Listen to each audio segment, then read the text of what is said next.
فضائل قرآن۔ معزز سامعین اکرام، آج کی ویڈیو میں جو حدیث پاک میں آپ لوگ کے سامنے بیان کرنے جا رہا ہوں، اسی سننے اور دیکھنے میں ہم سب کی کامیابی ہے۔ بسم اللہ الرحمن الرحیم۔ عبد الرحمن رضی اللہ تعالیٰ عنہ بن عوف حضور اقدس صلی اللہ علیہ وسلم سے نقل کرتے ہیں کہ 3 چیزیں قیامت کے دن عرش کے نیچے ہوگی۔ ایک کلام پاک کے جھگڑے گا بندوں سے، قرآن پاک کے لیے ظاہر ہے اور باطن، دوسری چیز امانت ہے، اور تیسری رشتہ داری جو پکارے گی۔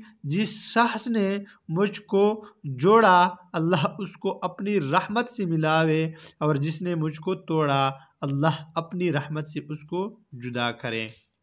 ان چیزوں کے عرش کے نیچے ہونے سے مقصود ان کا کمال قرب ہے، یعنی حق سبحانہ و تقدس کے عالی دربار میں بہت ہی قریب ہوگی۔ کلام اللہ شریف کے جھگڑنے کا مطلب یہ ہے کہ جن لوگوں نے اس کی رعایت کی، اس کا حق ادا کیا، اس پر عمل کیا، ان کی طرف سے دربار حق سبحانہ میں جھگڑے گا اور شفاعت کرے گا، ان کے درجے بلند کرائے گا۔ ملا علی قاری رحمۃ اللہ علیہ نے بروایت ترمذی نقل کیا ہے کہ قرآن شریف برگاہ الہی میں عرض کرے گا کہ اس کو جوڑا مرحمت فرمائے، تو حق تعالی شانہ کرامت کا تاج مرحمت فرمائیں گے۔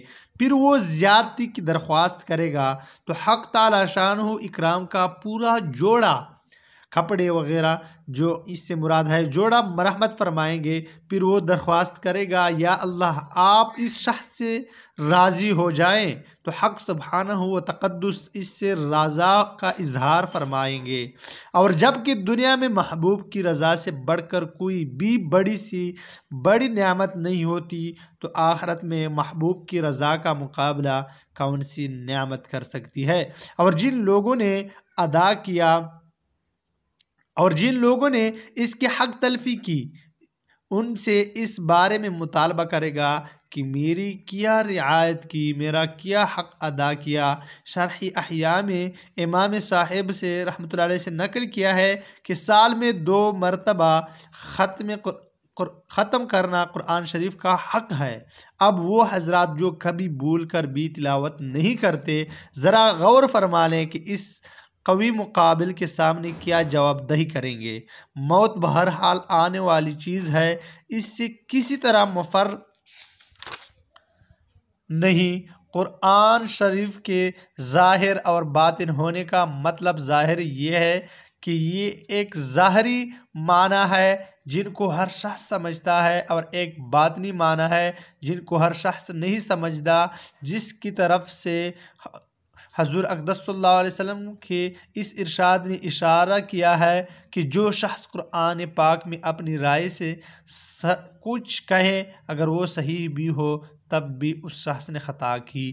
بعض مشائخ نے اظہار سے مراد اس کے الفاظ فرمائے ہیں کہ جن کی تلاوت میں ہر شخص برابر ہے، اور باطن سے مراد اس کے معانی اور مطالب ہے جو حسب استعداد مختلف ہوتے ہیں۔ ابن مسعود رضی اللہ عنہ فرماتے ہیں کہ اگرچہ علم چاہتے ہو تو قرآن پاک کے معنی میں غور و فکر کرو کہ اس میں اولین و آخرین کا علم ہے۔